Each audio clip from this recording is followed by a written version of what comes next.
Salut les amis, j'espère que vous allez bien. On se retrouve aujourd'hui pour une nouvelle vidéo. Alors dans cette vidéo, on va revenir un petit peu sur toute l'actualité du FC Barcelone. On va revenir également sur le résultat d'hier, la conférence d'après-match d'Hansi Flick et surtout la vidéo qui fait parler en ce moment, hein. C'était la situation d'Hansi Flick post-match sur le banc avec Rafinha. Un Hansi Flick euh, qui est limite, triste, en détresse. Honnêtement, vidéo assez bizarre, donc on a essayé un petit peu de décrypter tout cela. On va revenir également donc sur, l'état de forme au sein du club, les préoccupations, donc le calendrier qui arrive. Bref, énormément d'informations comme d'habitude.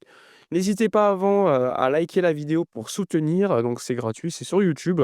Abonnez-vous également sur mes différents réseaux sociaux, Instagram, Twitch ou encore, Twitter. Pour rappel, il y aura un live demain 18h15 comme, quasiment tous les jours de la semaine. Donc je vous remercie, on parlera évidemment de foot, sachant qu'il y aura le match contre l'Atlético de Madrid ce mardi 21h. L'Atlético qui a gagné hier 2-0 contre Oviedo. Donc la lutte pour le championnat d'Espagne reste tout aussi serrée, sachant que le Real Madrid joue ce soir. Donc un match important pour garder le leadership de ce championnat d'Espagne. Alors on y va. On y va, on y va. Vous l'avez vu hier, déjà la conférence de presse d'après-match d'Hansi Flick, un Flick heureux de retrouver, Pedri et Rafinha parce que c'est les joueurs les plus importants. Mais surtout très préoccupé. Un flic très préoccupé qui a mis l'accent en conf de presse d'après-match sur le fait que, OK, c'est important de gagner les 3 points, mais il est préoccupé par le fait qu'il y a trop de pertes de balles, un pressing pas assez constant. Il a aimé le début de match au niveau du pressing, évidemment avec Rafinha qui a excellemment, géré à ce niveau-là. Mais il a mis l'accent sur le fait que les journalistes lui disaient: «Bon, par rapport à l'année dernière, statistiquement, en nombre de points de la Liga, c'est pareil». C'est pareil. Lui, il disait: «Mais non, mais c'est pas parce que c'est pareil en termes de points en championnat d'Espagne que l'équipe va aussi bien». Parce que il l'a dit, il l'a dit. Il voit l'équipe beaucoup moins bien que l'année dernière et il est préoccupé par rapport à cela. Et un flic qui a été plutôt sincère en conférence de presse. Et c'est un petit peu ce qu'on a pu voir après le match avec cette fameuse vidéo qui tourne un petit peu partout. On le voit, regardant le vide, pensif, avec ensuite un Rafinha qui vient un petit peu parler avec lui. Donc il y a beaucoup, beaucoup de rumeurs qui essayent d'expliquer pourquoi Flick est comme ça, parce que Flick est limite en détresse. Il y a Rafinha qui vient un petit peu parler avec lui.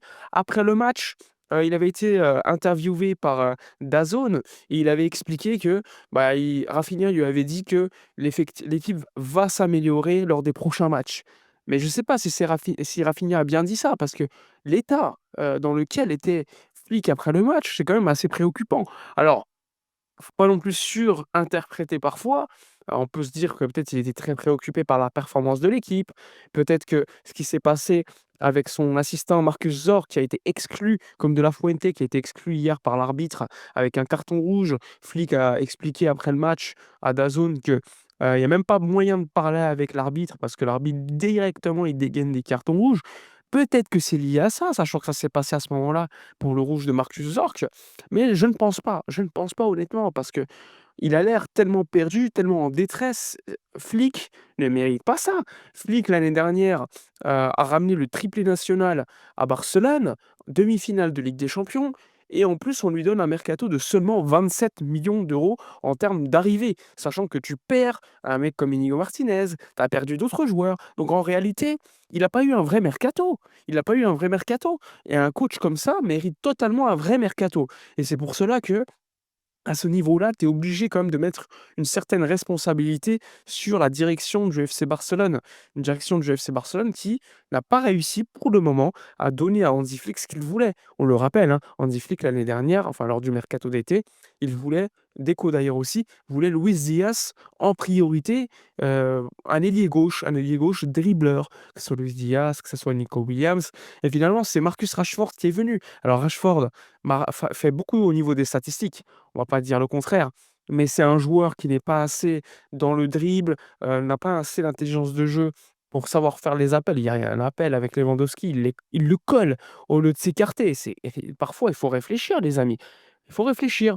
Alors il va évidemment apporter parce qu'il a un profil différent, Mais en termes de contre-pressing, en termes de tout ce qu'attend un coach comme Hansi Flick, Rashford n'est peut-être pas le plus adéquat. Et quand tu compares avec un mec comme Luis Diaz, bah, il court un petit peu partout, le pressing, il marque des buts, il fait des passes D. Alors, on va pas réécrire l'histoire. Moi, je le voulais, Luis Diaz, mais pas au prix auquel il a été vendu. Pour autant, Flick n'a pas eu de joueur à un profil similaire. On lui a recruté qu'un gardien. Un gardien seulement. Il y a un gardien qui fait des exploits, hier encore une fois. Et c'est pas suffisant, hein. On lui a pris Rui Bardghji, qui sort des ligaments croisés, qui est très jeune, qui a très peu de temps de jeu. Donc c'est quand même préoccupant au niveau de la gestion de l'effectif, du mercato qu'on a pu donner à Hansi Flick. Et hier, en conférence de presse, il a dit, que oui, il faut absolument un défenseur central gaucher. Et en ce sens, il a dit que Gérard Martin faisait le job pour le moment, qu'il était quelqu'un de très fiable. Mais bon, le message, on va dire sous-jacent, le message caché, c'est qu'il faut absolument signer une recrue à ce poste-là. Et c'est quand même quelque chose qui est tellement basique. Je l'ai dit plusieurs fois lors de live, en vidéo, mais quand tu as un employé du mois dans ton entreprise et qu'il décide de partir et que tu acceptes son départ, nécessairement, il faut le remplacer. Sinon, l'entreprise, eh ben, elle va tout simplement décliner. Et Inigo Martinez, je le pense personnellement, je l'ai déjà dit, pour moi, il n'allait pas faire une seconde saison comme il l'a fait, l'année dernière. Donc je peux comprendre, gros salaire, il fallait qu'il parte, d'accord, mais il fallait le remplacer. Il n'a pas été remplacé. Donc pour moi, c'est une priorité absolue aujourd'hui de recruter un défenseur central gaucher. Et vous l'avez vu sur les 2 premiers buts du Barça, le défenseur central pur gaucher, que jouait, dont le rôle était, donné à Gérard Martin, eh bien, est sur les 2 buts. Il est sur les 2 buts. Alors c'est pas le meilleur défenseur du monde, loin de là, mais le simple fait qu'il soit gaucher déjà replace Cubarsí à droite et surtout ça ouvre des lignes de passe plus logiques. Des transversales vers Lamine Yamal, des passes plus faciles sur le côté gauche pour Baldé ou encore, Rafinha. Donc ça aussi, c'est quand même quelque chose d'importantissime et le Barça le sait désormais, Deco le sait, il faut en priorité un défenseur central gaucher. Maintenant, est-ce que ça sera sur le mercato d'hiver ou le mercato d'été? Pour moi, il faut que ça soit le plus rapidement possible un joueur de qualité. Alors ça sera peu probable que ça soit lors du mercato, d'hiver, parce qu'il faut attendre, de voir si le Barça revient à la règle du 1 pour 1, parce que dès le mois de décembre, d'ici quelques jours, normalement, celui qui a acheté les sièges VIP à hauteur de 100 millions d'euros, il a déjà versé 70. Il manque 30. Les 30 doivent arriver au mois de décembre. Donc si, par exemple, il manquait 25 millions d'euros pour être à la règle du 1 pour 1, eh bien avec les 30 millions que tu reçois, tu auras une petite marge. Mais en théorie, selon les médias catalans, il y a encore un écart d'environ 35 millions d'euros. Donc il faudra continuer à trouver des solutions pour abaisser cette marge et ensuite on verra si au mercato d'hiver, il est possible de faire quelque chose. Mais dans tous les cas, il est peu probable selon moi qu'il y ait une grosse recrue. Par contre, il y aura probablement un départ de Marc-André ter Stegen en prêt. Maintenant, objectif pour moi, Schlotterbeck, Nico Schlotterbeck est obligatoire. L'expérience Ligue des Champions, il est très fort à la relance, il est rapide, il est jeune, il connaît Flick, il est international. Il répond à tous les critères et c'est une priorité absolue. Il lui restera 1 an de contrat l'été prochain. Pour moi, ne pas le signer serait une erreur professionnelle à ce niveau-là. En plus, je crois que, Dortmund lui a proposé 10 millions d'euros bruts de salaire. C'est pas énorme et il faut absolument aller le signer le plus rapidement possible. Évidemment, en hiver, ça va être compliqué parce que Ligue des Champions oblige avec Dortmund qui fait, encore une fois, office d'un bon candidat sur la scène européenne, même si en Bundesliga, il y a pas match avec le Bayern pour le titre. Mais il faut tenter quelque chose, il faut se renforcer. Flick est archi préoccupé, Flick mérite le respect et Flick mérite de recevoir les joueurs qu'il veut. De l'autre côté, hier, avant le match, beaucoup de critiques, auprès de la direction Laporta parce qu'il y a eu un bug au niveau de l'application pour les billets. Donc il y a eu un retard. Elena Forte, vice-présidente, sociale du Barça, s'est excusée auprès des médias en expliquant qu'il y a eu un gros bug et que 7 000 tickets quand même, 7 000 personnes n'avaient pas pu rentrer avant le match. Ils sont rentrés au fur et à mesure, le match avait déjà commencé. Évidemment, ça fait tâche une nouvelle fois, beaucoup de cris, dans le stade, Barça si, Laporta no. Dans un contexte où les élections présidentielles du Barça seront dans quelques mois, eh bien ça commence à chauffer sérieusement parce que vous le savez, Tout ça dans un contexte où les relations entre la Grada Animation, qui est encore inexistante pour le moment, et la direction du Barça sont désastreuses. Et on le sait, la Grada Animation se rapproche d'autres candidats. Et forcément, comme eux, ils font du bruit dans le stade initialement, eh bien, Laporta pourrait en prendre pour son grade tout au long des prochains matchs, sachant qu'avec le retour de la licence 1C, il devrait y avoir une nouvelle fois cette, partie derrière le but réouverte pour la Grada Animation qui sera reconstruite avec des jeunes de 18 à 28 ans. Donc oui, on est dans un contexte compliqué à Barcelone avec un match mardi contre l'Atlético. Alors est-ce que Pedri sera présent et titulaire? Pedri sera là évidemment. Flick a expliqué en conf de presse que les matchs s'enchaînaient, qu'il avait discuté avec Pedri en lui demandant s'il allait bien. Pedri avait dit que oui. Maintenant, à voir s'il sera titularisé. Parce que, vous le savez, ça reste un match important. L'Atlético, c'est notre seul gros match qu'on peut gagner depuis le début de la saison sur l'année 2025. Parce que, je le rappelle, sur la saison actuelle, depuis août, le Barça n'a pas gagné de gros matchs. Peut-être le match à Saint-James Park à l'extérieur en Ligue des Champions, parce que c'est toujours compliqué de gagner là-bas. Mais globalement, Chelsea, PSG, Real Madrid, que de meilleurs résultats. Là, tu seras au Spotify Camp Nou contre une équipe comme l'Atlético qui ne perd plus et qui fait que gagner.